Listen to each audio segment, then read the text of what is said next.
Nosotros teníamos todo aquí, todo acá adentro, todo nuestro equipo cabía aquí. Miren, en esta sombrerera de mujer cabía todo, antiparras, guantes de cuero,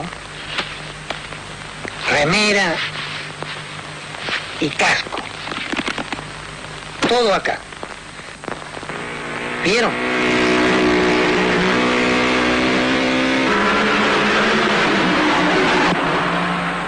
Ferrari 2500, motor derivado del Lance, 8 cilindros, 8000 vueltas, es la misma con la que gané el campeonato del mundo de 1956.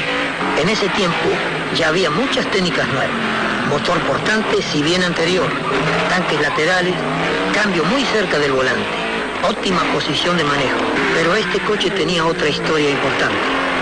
Era el mismo tipo de coche que en 1955, aquí en Monte Carlo, terminó en el mar con Oscar.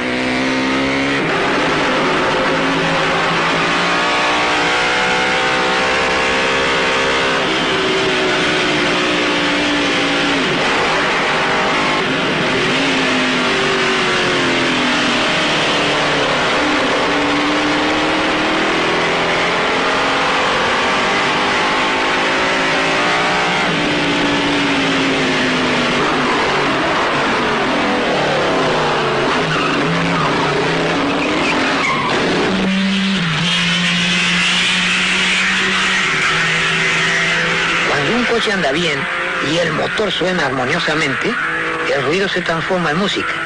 El piloto es como un director de orquesta.